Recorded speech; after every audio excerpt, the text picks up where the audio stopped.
Fernando es profesor numerario de Física y Química de enseñanzas medias y formador del profesorado en Tecnologías de la Información aplicadas al aula. Es ingeniero de sistemas en IBM, cofundador de Navison España, empresa de informática dedicada a la creación de software de gestión para pequeña y mediana empresa. Tras la compra de esa compañía por Microsoft, se integró en ella y fue director de metodología de Partners.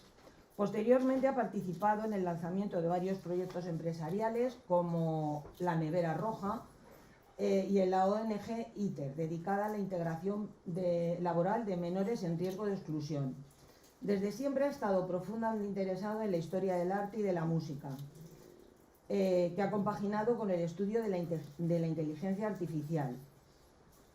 Alarmado por el impacto negativo de la tecnología de la información y de los nuevos medios de comunicación sobre la capacidad crítica de los ciudadanos y la explosión de fenómenos como el negacionismo, teorías de la conspiración y la fractura política de la sociedad, durante los últimos años se ha dedicado al estudio de estos fenómenos apoyándose en su conocimiento del mundo tecnológico y los recientes hallazgos de la psicología cognitiva. Es decir, es un auténtico hombre del Renacimiento trasladado a 2023. Vamos a darle un aplauso para animarlo.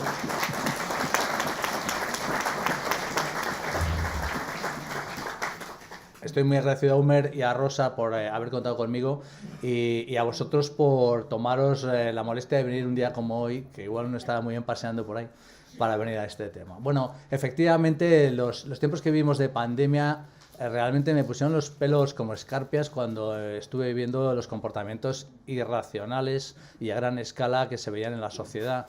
Y entonces te dije, bueno, esto tengo que entenderlo, tengo que investigarlo porque seguro que los psicólogos y los sociólogos ayudarán a entender qué es lo que pasa y sobre todo si existe alguna manera de poner un poco de freno a esta fractura social que se está produciendo en todos los países occidentales, en España también, el negacionismo y tantos comportamientos irracionales.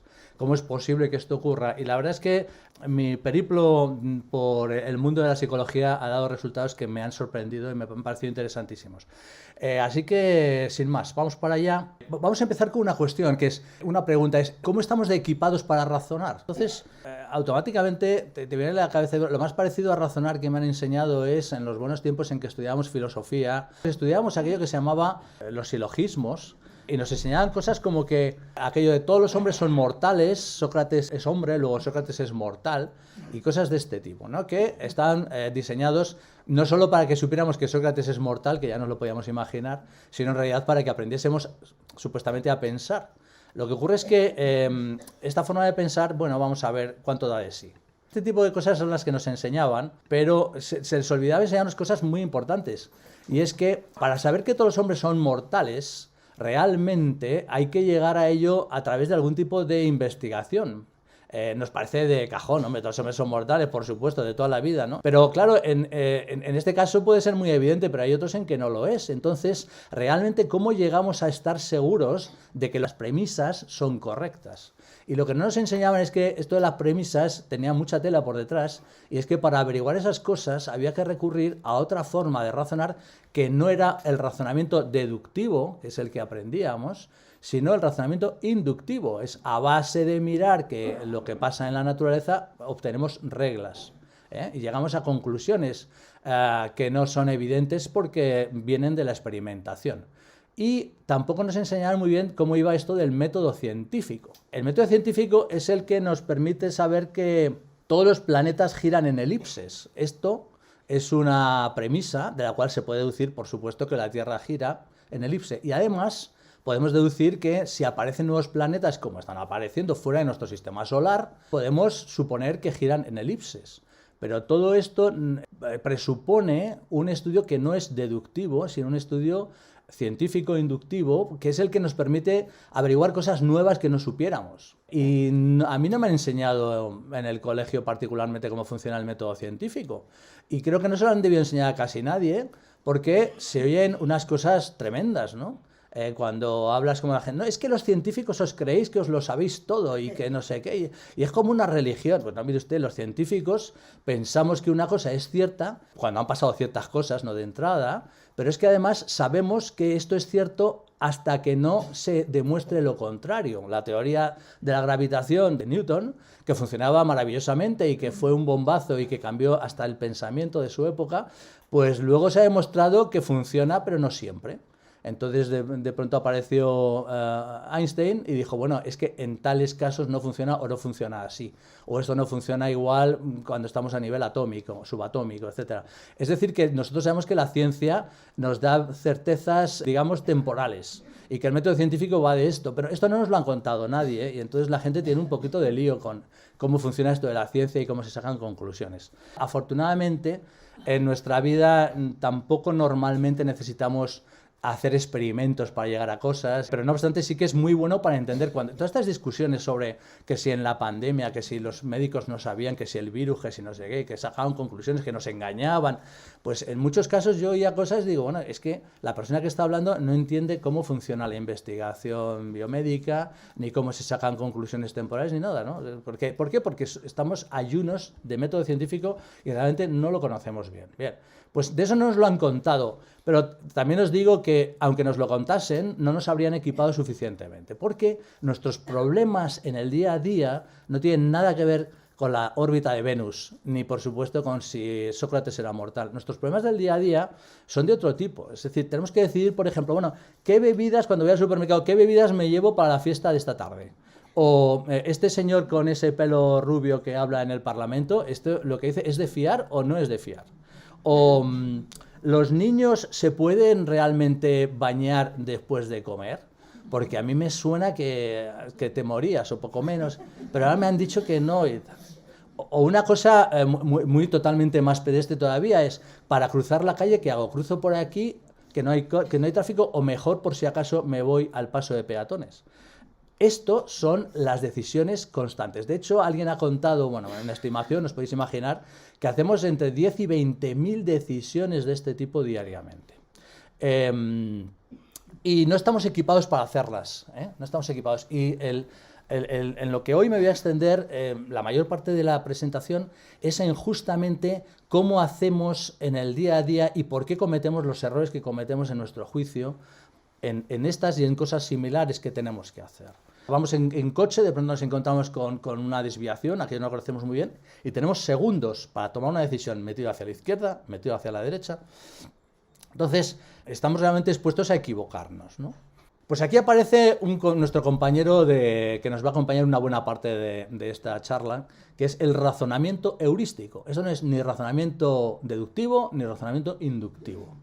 Pero es el razonamiento que utilizamos la mayor parte del tiempo y del que nadie nos había hablado ni nos ayuda a entender cómo funciona, y que es muy importante entender por las razones que veremos enseguida. ¿Qué es el razonamiento heurístico? Pues es un razonamiento que se basa en reglas rápidas que aplicamos para tomar decisiones rápidas, porque tenemos que cruzar la calle y no podemos empezar a hacer experimentos.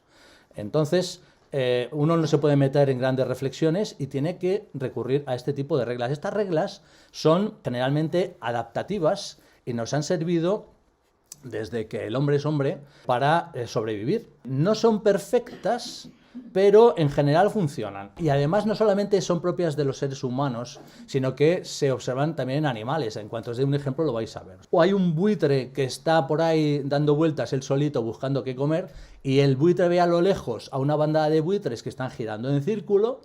Entonces tiene una regla heurística que dice: buitres girando en círculo igual a comida, y ahí es a donde tengo que ir inmediatamente volando. Esto lo hay también en el reino animal y es una regla rápida, no se dedican a hacer grandes disquisiciones, ¿no? Lo mismo podemos pensar en nosotros, si veíamos un león, automáticamente decíamos, bueno, yo vi un león que se comió a mi abuelo, o yo he oído que los leones se han comido a varios de mi tribu, etc. Entonces, automáticamente se me forma una regla en la cabeza que dice: hay que permanecer alejado de los leones porque los leones son peligrosos y me pueden devorar. De este tipo de reglas pues había constantes y es lo que nos permitía ir avanzando y, digamos, y vivir una vida lo más larga posible. En la civilización actual, ahora ya no tengo miedo de los leones que no aparecen por la calle, pero aparece algo parecido, que son automóviles a toda velocidad, y yo sé que los automóviles matan o pueden matar en determinados casos. Entonces aplico automáticamente una regla heurística Cuando venga un coche a toda velocidad, ni se me ocurra pasar al lado. Al final es lo mismo, pero transportado a nuestra civilización. Esto es de forma general, lo que son las heurísticas, pero se han estudiado las heurísticas de forma detallada y se las han clasificado según cómo funcionan y para qué sirven, etc. Así que os voy a dar un ejemplito para ver un poquito de una heurísticas con la que estamos familiarizados, porque esto de los leones, pues en fin, nos pilla un poco lejos. Pues lo que se llama la heurística de prueba social. La heurística de prueba social es una actitud simplificadora que tenemos y que nos sirve para ampliar nuestro campo de acción, porque nos permite ir a muchas cosas en las que no sabíamos nada y actuar como si las supiéramos. Y esto es así, es decir, si yo estoy a la orilla de un bosque y veo que sale mucha gente corriendo, pero así, con esa cara de susto, ni me paro a intentar preguntarles qué pasa. O sea, por si acaso yo echo a correr. ¿Por qué? Porque es la prueba social. Si todo el mundo lo hace, seguro que hay un buen motivo para hacerlo. Entonces, aunque yo no sepa, yo no haya estado ahí, yo no sé si se está quemando el bosque, no sé qué es lo que está pasando, pero actúo como si lo supiera porque estoy aprendiendo de lo que hacen los demás. Entonces, una heurística que en general funciona bien. La heurística de prueba social, si todo el mundo lo hace, lo más probable es que sea una buena idea. O que lo aplicamos, y somos muy conscientes, llegamos a una plaza y hay dos terrazas y resulta que una terraza está vacía y otra está hasta arriba de gente. ¿Qué decimos? Bueno, yo me voy a la vacía, a ver, es que sea un enemigo de la humanidad y no quiera ver a nadie, me voy a donde está más lleno. Heurística de prueba social, por algo será. Cuando el río suena, agua lleva. Esta heurística, como todas, no siempre aciertan. Las heurísticas, como son reglas rápidas, pues casi siempre funcionan, pero hay veces que no. Entonces la heurística de prueba social a veces nos lleva a situaciones medio tragicómicas, como nos pasó también con la pandemia, cuando vimos a la gente que estaba en los supermercados llenándose de papel higiénico hasta el cogote, porque habían visto un vídeo no sé dónde y que les sonaba que había que tener papel higiénico. No les preguntes para qué. Pero, oye, si todo el mundo lleva papel higiénico, aparentemente, pues por algo será. Así que yo voy a acaparar papel higiénico.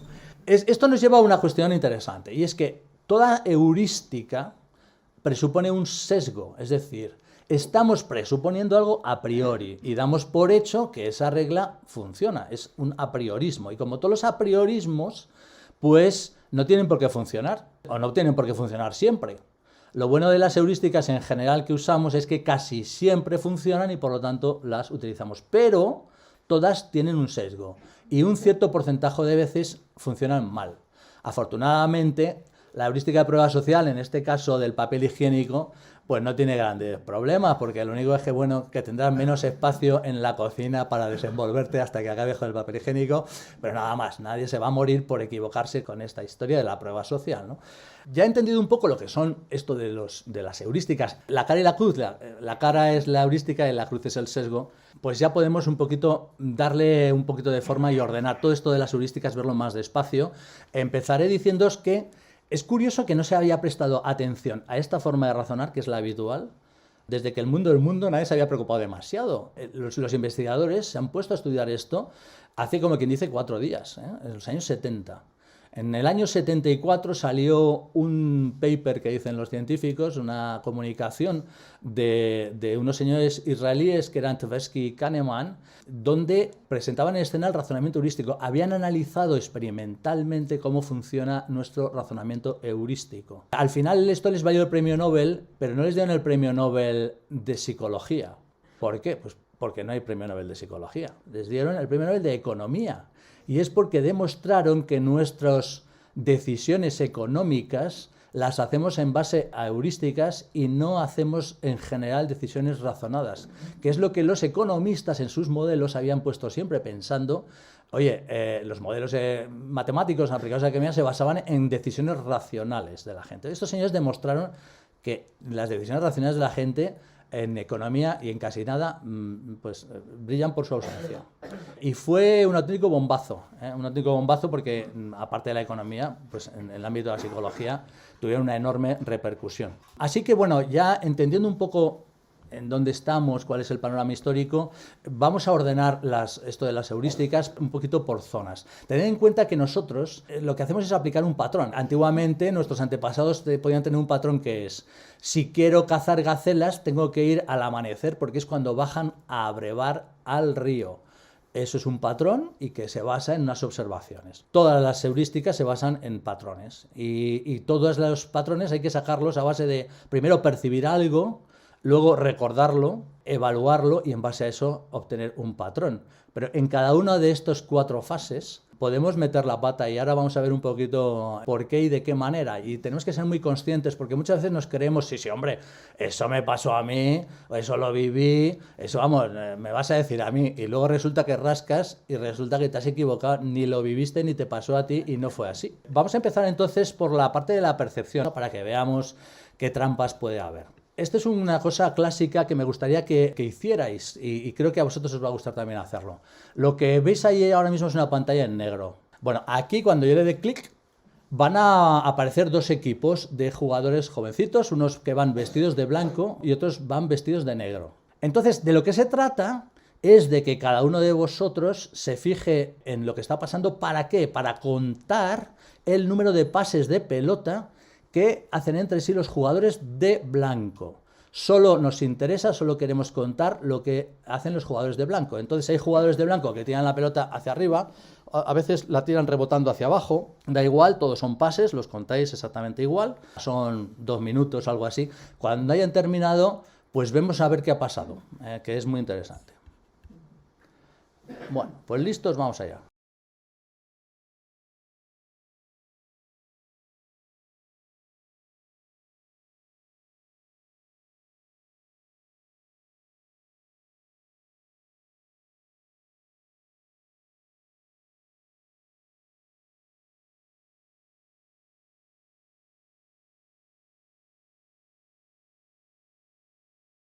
Muy bien.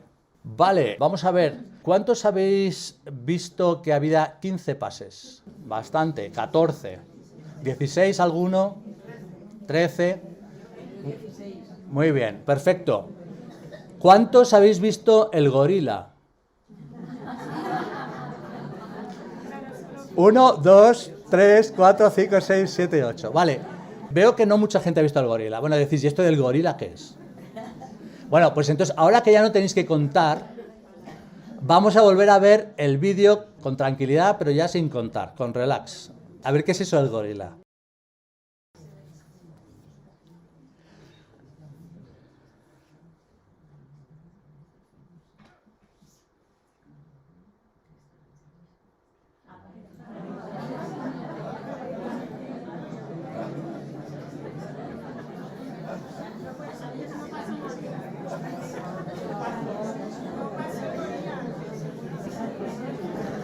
Asombroso.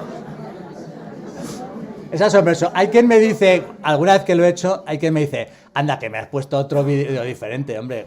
¿Qué dices? No, es el mismo vídeo. Por ahí ha pasado el gorila. Claro, es que es imposible, realmente es prácticamente imposible. Si estás contando los pases, no ves el gorila porque automáticamente tu mente elimina todo lo que no sea blanco. Entonces no se ve, pero que realmente es asombroso. Hay un gorila que vas a hacer así.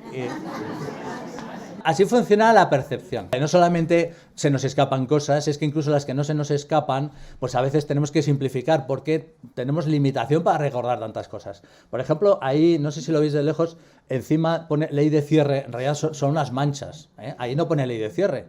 Pero es que como nosotros no podemos recordar manchas, pues lo que hacemos es que le damos una forma y nos recordamos. Era ley de cierre que le faltaban trozos y estaba en azul. Y es lo que recordamos, ¿no? Porque no somos capaces de llegar más lejos. Tenemos limitaciones inevitables en nuestra percepción.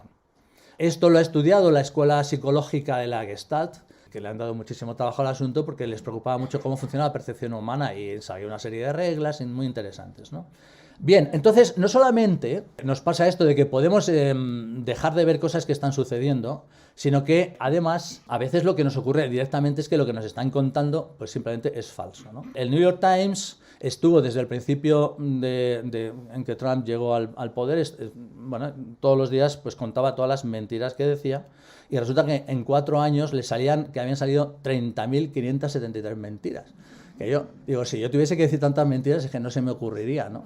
Bueno, pues de hecho es que era así, o sea, cuando estaba en su campaña, cuando el índice de desempleo en Estados Unidos era del 5%, pues él decía, el número es cerca del 42%, dice, fijaos la frase, dice, es probablemente 28, 29, incluso hasta 35%, incluso recientemente he escuchado con 42%.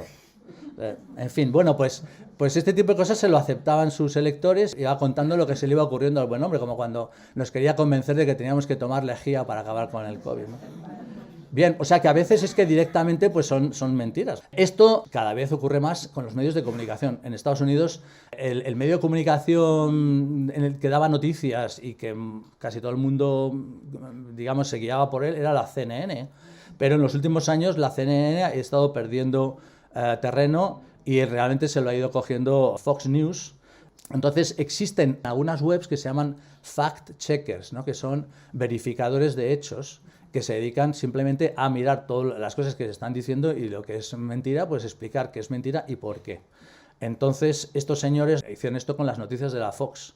Resulta que según ellos el 60% de las noticias de este canal, el 60% son o directamente falsas o poco menos, ¿no? Esto es lo que se consume, claro, si consumes esto, pues llegas a las conclusiones inevitables que sean, ¿no? Digo estos casos porque son casos muy notorios y también porque nos pillan un poco lejos y así nadie se siente como aludido, de, se están metiendo con mi periódico, ¿no? Pero todos, no hace falta que lo diga, toda la prensa, todos lo sabemos, pues toda la prensa tiene sus sesgos. Y en algunos casos, pues efectivamente te puedes temer que te cuenten algo, pues eso, que no es en absoluto cierto y que no sabes tampoco si te la están colando, etcétera. Bueno. Luego, además, no solamente es que directamente nos digan cosas inciertas, sino que a veces es peor es lo que se callan y no nos cuentan y no lo sabemos, o si le dan más importancia a ciertos temas y te los ponen en portada o no, etcétera, etcétera, etcétera. Bueno, no digo nada que no sepáis, así que simplemente es un recordatorio. Si partimos de datos falsos, ya tenemos un problema. Pero bueno, todo el mundo más o menos tiene una cierta prevención con lo de la prensa y la televisión. Pero el asunto es que ahora mismo hay muchísima gente, sobre todo los más jóvenes, que básicamente se enteran de lo que está pasando no a través de los medios tradicionales, sino a través de las redes sociales. Entonces entran allí por la mañana a ver qué tengo aquí en el muro de Facebook. Entonces, bueno, a lo mejor la gente piensa, bueno, lo que me ven en Facebook es más fiable porque no tendrían por qué sesgarme. ¿Qué es lo que pasa? Pues que creemos, aparte de lo que me venga en el muro, que las noticias vienen de gente que es como nosotros. Entonces, bueno, allí podría estar mi vecino poniendo cosas y entonces, bueno, ¿por qué voy a desconfiar de mi vecino? Pero lo cierto es que el vecino no es responsable de muchísimas cosas que se ven. Fijaos que en Twitter, recientemente, cuando empezó la venta a Elon Musk, que al final se consumó y la compraron, entonces dijo Elon Musk que el precio que quería pagar era más bajo. ¿Por qué? Porque en Twitter había muchos usuarios que eran de mentira, no había tantos usuarios. De hecho, había nada menos que 12 millones de usuarios falsos, porque no eran usuarios, eran programas de ordenador que estaban diseñados para hacerse pasar por usuarios y así poder lanzar los bulos que conviniese en cada momento. Claro, si tú apedreas de pronto a todo el mundo con bots que envían una noticia sesgada, la gente lo oye por todas partes, se cree que son personas diferentes y debe ser cierto, ¿eh? Prueba social, debe ser cierto. Porque me está llegando por todas partes y no. Resulta que es que hay 200.000 bots lanzando el mensaje. Y estas cosas se han hecho y se han hecho constantemente desde que se descubrieron para distintos objetivos inconfesables. Por cierto, que estos 12 millones de bots, que es el 5% de usuarios de Twitter, no es que lo digan nadie malévolo que quiera hundir a la compañía, está reconocido en los propios papeles oficiales emitidos por la compañía en la operación de compraventa. Bien, otra cuestión muy importante a tener en cuenta. Facebook o Twitter no nos ponen las noticias, digamos, de forma neutra en absoluto. Además, declarado por ellos El negocio de Facebook y de Twitter, las redes sociales, se basan en que estemos cuanto más tiempo mejor metidos en la red e interactuando con ella, porque así es como ellos ganan dinero. Necesitan que estemos el máximo número de horas, de hecho al día hay gente que está horas. ¿Y eso cómo se consigue? Pues se consigue porque ellos miran estadísticamente, y bueno, estadísticamente con sistemas muy sofisticados de inteligencia artificial, qué cosas hacen que la gente reaccione y automáticamente busque o cuelgue cosas en contra de otros, o etcétera, etcétera, etcétera.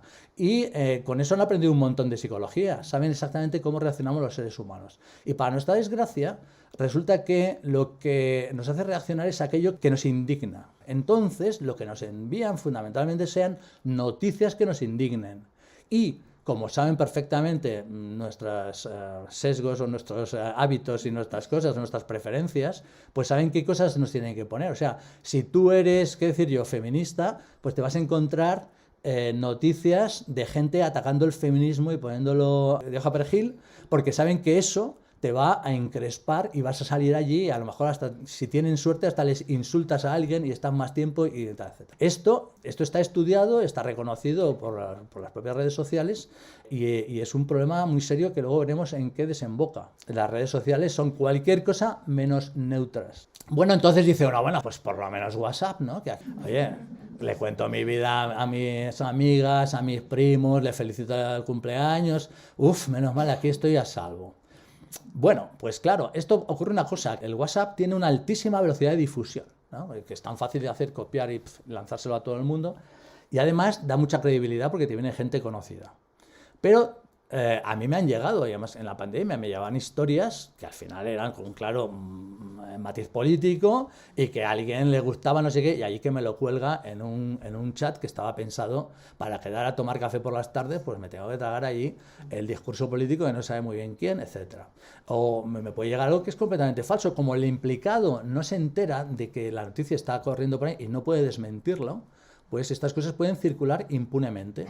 Y luego además todos lo sabemos, cuando nuestro amiga, amigo, primo, no sé qué, nos suelta según qué cosas que nos ponen los pelos así, pues no le llevamos la contraria porque no queremos bueno, pues que haya tensiones, etcétera, etcétera. Con lo cual resulta que determinadas noticias que son infumables, pues pasan como todo el mundo se calla en el chat, pues debe ser que todo el mundo está de acuerdo. Y uno puede llegar, como nadie ha dicho nada, debe ser así.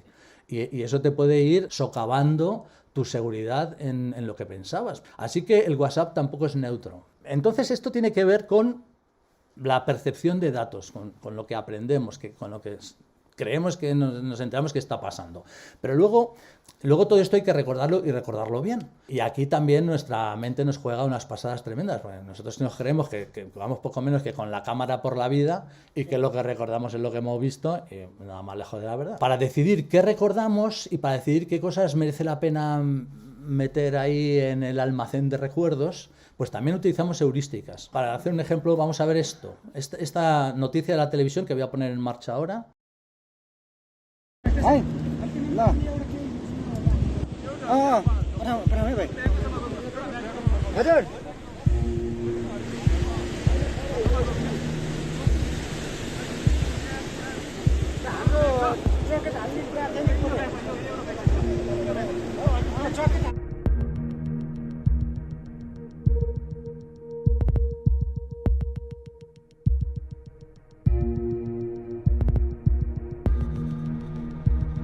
Bien, pues esto, a quien más, quien menos, pues os espeluzna, ¿no? Pues un accidente, un montón de gente muerta. Y esto te produce un enorme efecto y se te queda muy grabado. Entonces, si a ti te preguntasen después de haber visto esto, o a la semana siguiente, que qué es lo que es más peligroso, si ir en coche o ir en avión, automáticamente te puedes saltar, no, es muchísimo peor los accidentes relacionados con la aviación, ¿no?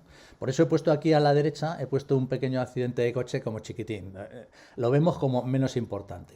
Pero lo cierto es que más bien es al revés, ahora que lo pongo en su tamaño tal, porque como todos sabemos cuando pensamos en ello, y si no nos recordamos, es muchísima más alta la cantidad de gente que muere en accidentes, que lo que pasa es que son un goteo, y nunca en el telediario nos dicen que ha habido un accidente en la carretera de Coruña en la que han muerto 2 personas. Pues como no nos impresiona, pues entonces ya está, no pensamos que sea tan grave, lo otro es lo que nos dejó. De hecho, Seguro que vosotros conoceréis casos, o seguro que los habéis oído, hay gente que le da pánico ir en avión.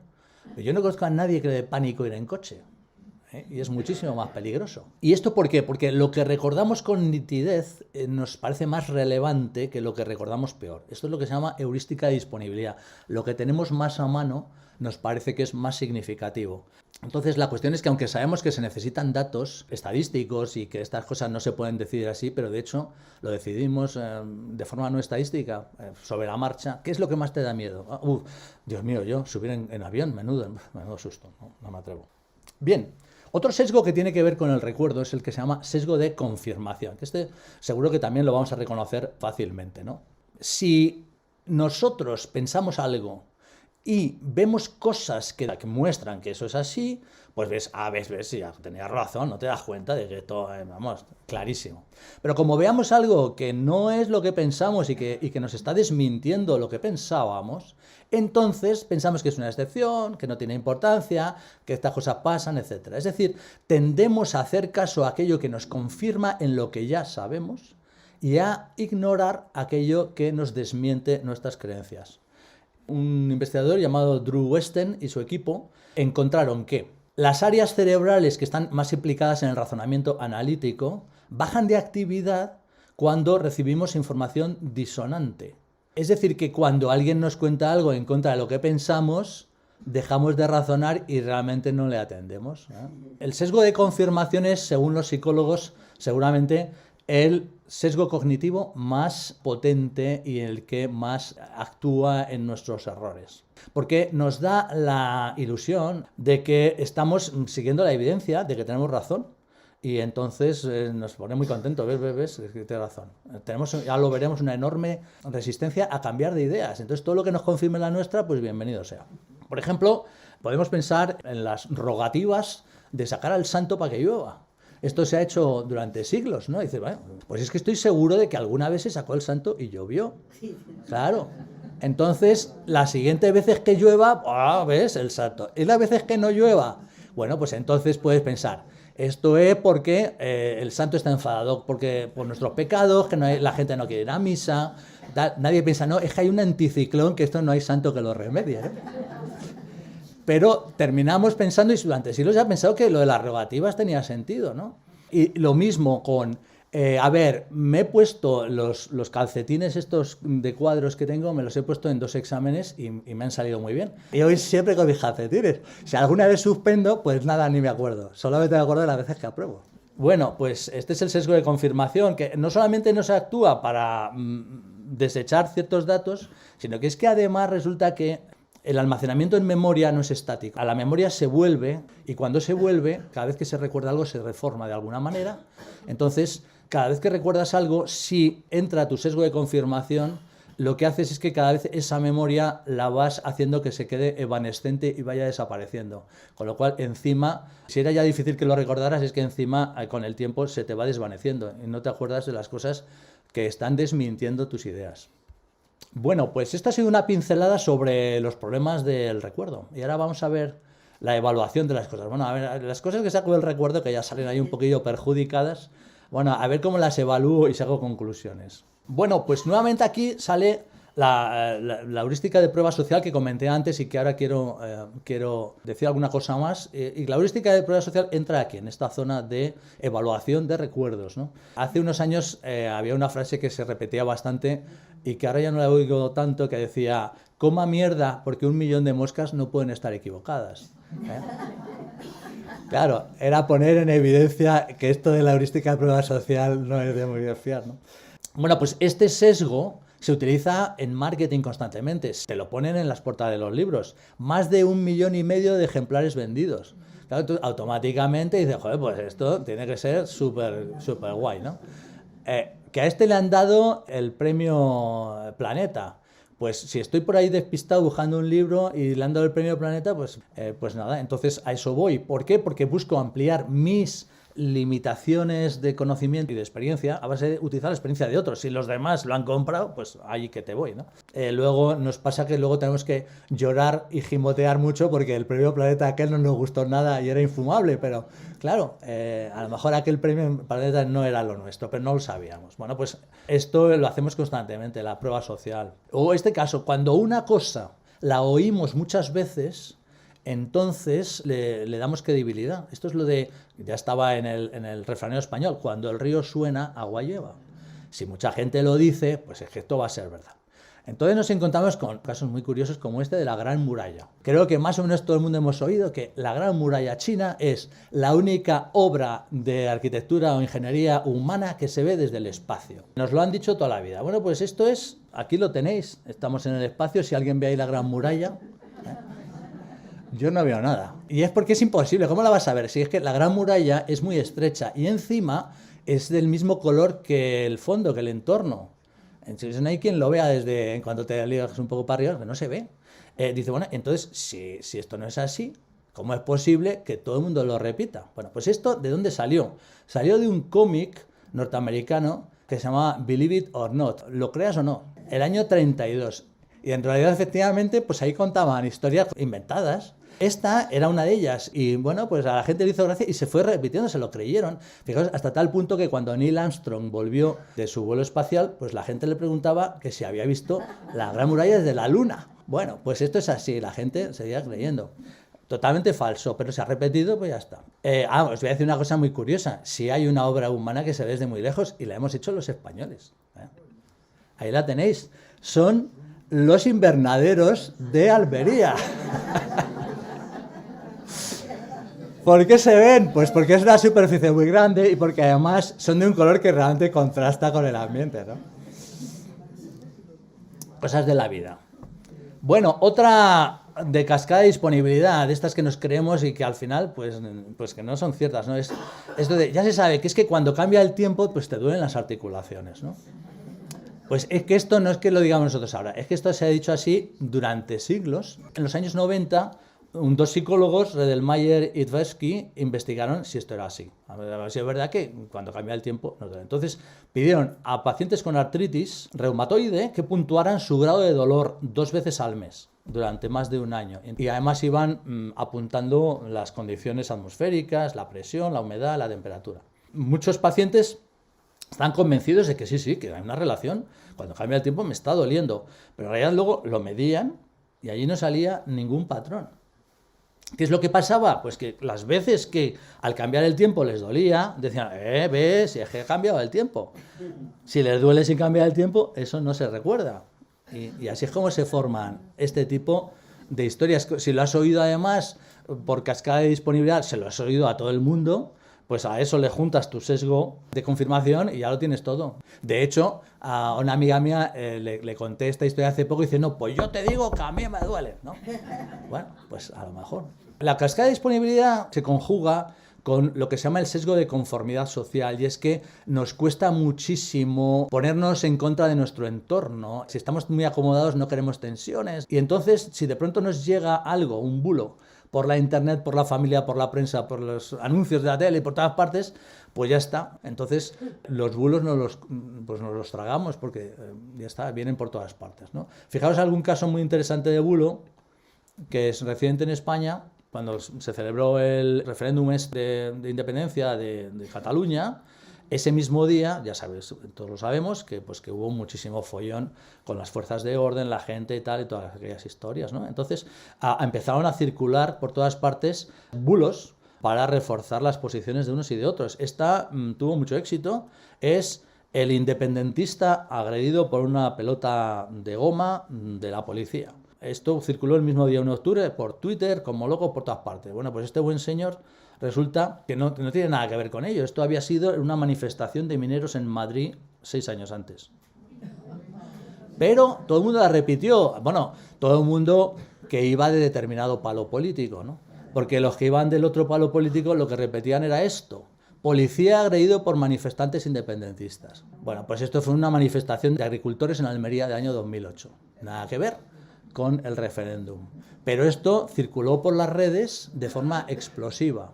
Esto de las cascadas en redes sociales, aparte de esto que es desagradable, el que circulen mentiras de esta manera, es que a veces, aparte de ser desagradable y de ofender en fin, el buen gusto de las personas de bien, es que además a veces produce masacres. Os voy a contar una masacre que se produjo debido a la forma en que funciona Facebook. Esto lo veis aquí. Birmania era un país que había sido gobernado durante años por una dictadura que había intentado aislar a toda la población del mundo exterior a base de cortar las entradas en Internet y evitar que la gente tuviera móviles inteligentes y demás. En un momento determinado cambiaron de estrategia, debieron decidir que por ese camino el país iba a la ruina quizá, y entonces que había que hacer de otra manera y que había que hacer una entrada en Internet pero de forma controlada.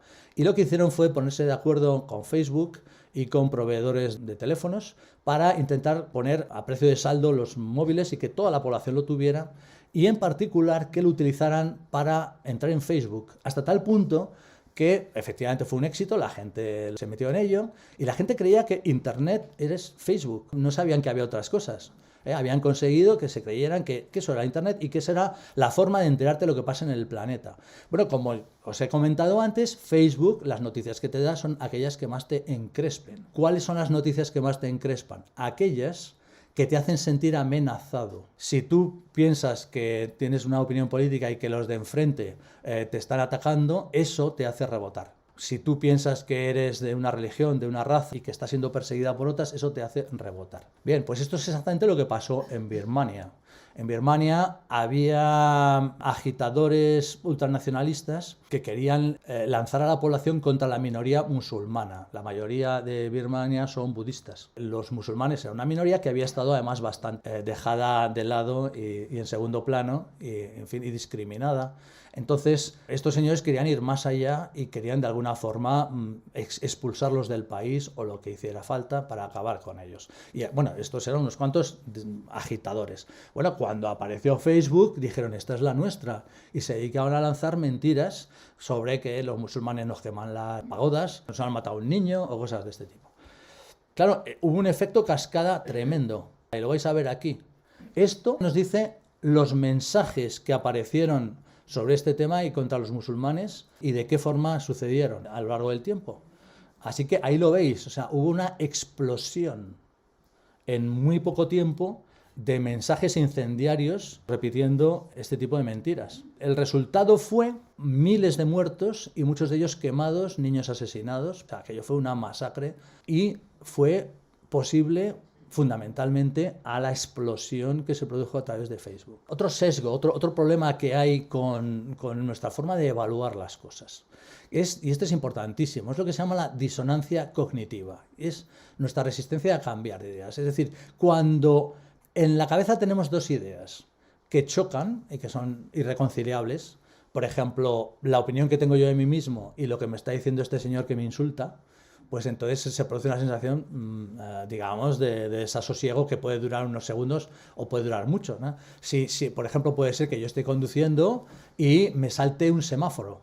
Entonces, durante unos segundos digo, ostras, pero si yo soy una persona que no soy un loco y estas cosas no me gusta hacerlas y no sé qué, eso es muy rápido, te va por la cabeza y automáticamente dices, bueno, pero no había tráfico, si total aquí no pasa nada y esto le pasa a cualquiera. Nos buscamos automáticamente algo que nos reconforte y nos tranquilice porque no podemos vivir con las dos ideas que chocan entre sí. Así como las heurísticas en general son adaptativas, es decir, sirven al propósito de mantenernos vivos y de que nuestra vida transcurra de forma adecuada. Existen algunas heurísticas como esta, que es un auténtico sesgo, porque el sesgo es lo que yo piense está bien. Por lo tanto, si alguien me dice lo contrario, eso está mal. Esto es un sesgo y además no es adaptativo porque esto no nos sirve para ir caminando firme por la vida, sino al revés. Lo más probable es que nos conduzca a problemas serios por no ser capaces de modificar nuestras ideas, ponerlas al día y cuando son falsas, pues tirarlas a la basura. Pero la disonancia cognitiva nos acompaña constantemente. Entonces, ocurre una cosa, si tú a alguien que está empeñado en alguna cosa completamente falsa y que es evidente, ¿no? Por ejemplo, que la Tierra es plana, vas tú y le dices que no, que mira usted, la Tierra es redonda, y además, mira, joder, si es que es de cajón, mira, te lo voy a explicar. Es que es redonda por la sombra que se produce sobre la Luna, por cierto, porque yo he dado la vuelta al mundo en avión y he ido siempre en la misma dirección, ese tipo de cosas, ¿no? Bueno, pues, joder, si yo les digo eso, vamos, es que es de cajón, le tengo que convencer. Pues no, resulta que no. La disonancia cognitiva tiene lo que se llama el efecto retroactivo, que cuando a alguien le enfrentas de forma, digamos, inevitable con que eso que dice o que piensa es equivocado, la persona se rebota y lo que hace, aparte de que se enfade o no contigo, que eso es aparte, esa persona se reafirma en su convencimiento. No os creáis que con decírselo ni siquiera le hemos rascado un poquito su autoconfianza, al revés, se reafirma. De hecho, nos reafirmamos, porque esto... No creamos que hay que ver las cosas que le pasan a los demás. Esto nos pasa a todos en alguna medida, en cualquier momento. Por ejemplo, muy típico, ¿no? Yo soy fumador, pero yo sé que esto del fumar es malo, ¿no? O alguien me dice, ¿no? Oye, pero ¿tú cómo fumas? Sí, pero si tú no sabes que esto es malísimo. Pero bueno, yo le diría cosas como, esto no puede ser malo. Mira, yo tenía un abuelo que fumaba y bebía con un cosaco, oye, 105 años. O sea que...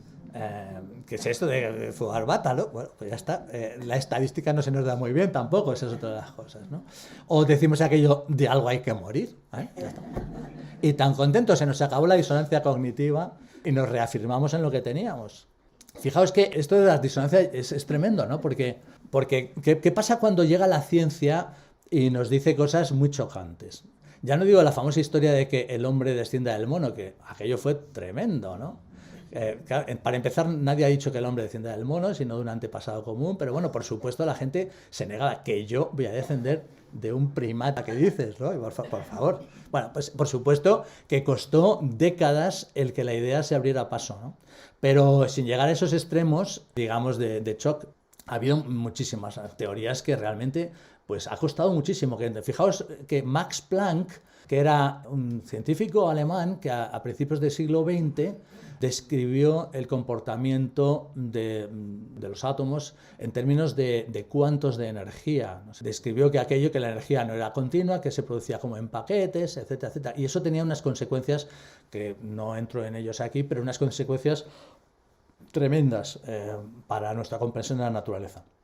Bueno, pues Max Planck, que se había encontrado con este tipo de situaciones, de estoy contando algo nuevo, decía: una nueva verdad científica no triunfa porque convence a sus oponentes y les hace ver la luz, sino más bien porque sus oponentes se van muriendo y aparece una nueva generación que ya está familiarizada con ellas.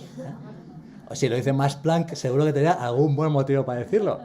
Nos cuesta enormemente cambiar nuestras ideas. Otro ejemplo de disonancia cognitiva que se produce en el mundo de la política, ¿no? A mí siempre me ha llamado la atención que la gente que es aficionada al fútbol son seguidores de un equipo hasta la muerte, ¿no? Es siempre el mismo equipo. No todo el mundo, pero la gente así como muy seguidora de un partido político, pues también, en general, mucha gente no cambia, lo siguen votando siempre y tal. Y esto es muy llamativo, ¿no? Porque uno no suele tener dudas sobre esto y tal, o las resuelve mediante disonancia cognitiva, ¿no? Entonces, lo mismo, o la persona que yo admiro no puede haber hecho esto. La persona o el partido que yo admiro no puede estar metido en esos fregados tan sucios, ¿no? Esos son bulos del partido de enfrente. Fijaos en esto que contaba Trump. Os voy a decir unas declaraciones suyas literalmente. Decía, cuando era solamente candidato: las encuestas dicen que tengo la gente más leal. ¿Alguna vez se ha visto algo así? Yo podría matar a alguien públicamente en medio de la Quinta Avenida y no perdería ni un votante. Bueno, no sé cuántos perdería, pero a lo mejor no perdería muchos. Esto de la disonancia cognitiva es lo que explica que haya gente que niegue el calentamiento global. E incluso la gente que ya ante la evidencia tiene que admitir que algo pasa, pues te dan este tipo de argumentos. Dice, bueno, mira, es que esto ya pasó hace 225 millones de años con la extinción de las ratas tirolesas, ¿no? Dice, bueno, pues entonces, bueno, estas cosas pasan, ya está, ¿no? O mira, al fin de cuentas, esto del calentamiento, las consecuencias no son tan malas, porque mira, al final nosotros estamos aquí, todos los días vamos a trabajar, nos vamos a la playa, aquí no pasa nada, etc. O también la otra es, bueno, es que esto ya no se puede hacer nada, por mucho que nos pongamos, pero esto acabaría con millones de puestos de trabajo, sería la ruina, no tal. Es decir, podemos escuchar todo tipo de razonamientos para de alguna forma soslayar la gravedad y la necesidad de ponerse manos a la obra. Este es el caso de los testigos de Jehová, ¿no? Los testigos de Jehová se fundaron en el siglo XIX y desde el principio pues dijeron que el fin del mundo, según la Biblia y echando sus cálculos, iba a ocurrir en octubre de 1914. Y llegó octubre de 1914 y no pasó nada. Pero eso no hizo que la gente dijera, pues es que esta religión, no, menudo cachondeo, esto no es serio, ¿no? Pues me paso a otra religión que sea más fiable. No, ahí están. Y ahora lo cambiaron y dijeron que no, que la fecha iba a ser en otro momento y ya está, y tan ricamente, ¿no? Bien, estos caballeros, Tversky y Kahneman, hicieron bueno, es un trabajo que publicaban en la revista Science y que, bueno, pues fue un bombazo, pero claro, esto corresponde a muchos años de trabajo en muchas direcciones, estudiando cómo funciona nuestra forma esta de razonar. Kahneman sí ha escrito un libro que ese sí fue un bestseller de estos del New York Times, que se llama Pensar rápido, pensar despacio, en el que explica todo esto, y además de una forma muy amena, por cierto, es un buen tocho, pero aunque solamente uno aguante la mitad del libro, se lo va a pasar muy bien porque es muy interesante. Bien, entonces Kahneman lo que habla es que nuestro sistema de pensar realmente es doble. Yo he estado hablando ahora de las heurísticas, ¿vale? El pensamiento rápido, pero él dice, atención, que no estamos siempre en eso. Hay dos formas de pensar. Lo que se llama el sistema 1, que es ese rápido, que va con heurísticas, con reglas rápidas, y luego el sistema 2, que es nuestra forma reflexiva de pensar. En determinados casos, cambiamos de forma de pensar y aplicamos el sistema 2, porque hay cosas que no se pueden resolver así de esa manera y entonces nos paramos a ver un momento. La persona tiene que hacer un esfuerzo mental y para eso se tiene que detener porque necesita una energía y la tiene que concentrar en la forma de resolver este problema, ¿no? Así que tenemos un sistema 2 que es el reflexivo y que podemos pensar, bueno, pues ya, gracias con el sistema 2 reflexivo seguro que nos va muy bien y ya no cometemos errores. Bueno, vamos a verlo.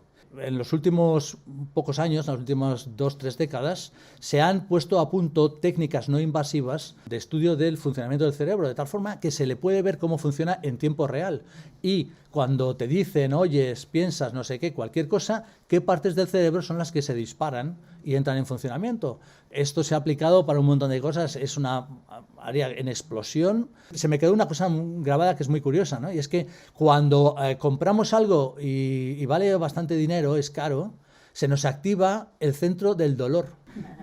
Bueno, pues estas cosas y otras muchísimas más son las que se descubren con las investigaciones con neuroimagen de este tipo, ¿no? Hemos aprendido muchísimo de cómo funciona el cerebro. Entonces sabemos el sistema 1 y el sistema 2 dónde se desarrollan, por así decir. En el cerebro hay 3 regiones. La parte de abajo, que es como violácea, es la que compartimos con los reptiles, que nos sirve para las cosas básicas de supervivencia.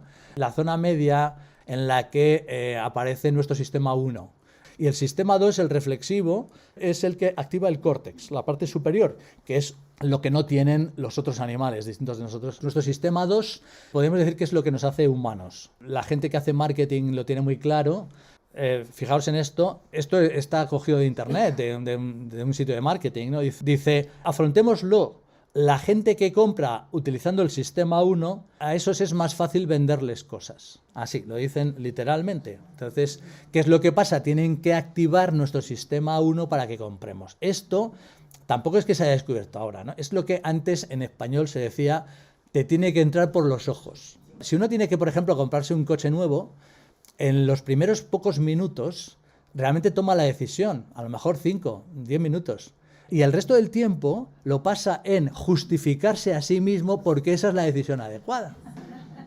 Así es como funciona el sistema 2. También no entramos mucho en ello, pero Kahneman lo estudió. El sistema 2 funciona justificando y creándonos una imagen consistente a nosotros mismos. Entonces, cuando utilizamos el sistema 2, que es el sistema de raciocinio, pues decir, ay, qué bien, pues ahí, oye, ya cometeré menos errores. Pero claro, ahí entran decisiones basadas, por ejemplo, en la estadística o en la probabilidad y cosas así. ¿Cómo de probable es que esto sea cierto y tal? Y ahí la verdad es que se nos da bastante mal. Entre otras cosas también porque, nuevamente, en la educación no nos han contado bien esto. En muchos casos, según que hayamos estudiado, casi ni lo hemos visto. Y no tenemos la mente pensada para eso. Hay muchísima gente que si tú le preguntas, a ver, si tengo una moneda y me sale 5 veces cara, ¿qué va a pasar a continuación? Pues hay mucha gente que piensa, es casi seguro que toque cruz. porque llevamos 5 caras. Entonces, la independencia de cada suceso no es algo que la gente lo tenga metido en la cabeza, que lo que haya pasado antes no cuenta para nada. Por eso, ninguno de nosotros compraría ese billete de lotería, 0001. Y eso que yo sé que tiene las mismas probabilidades que cualquier otro número. Pero no lo compras, porque piensas que no puede tocar 7 de 4 ceros.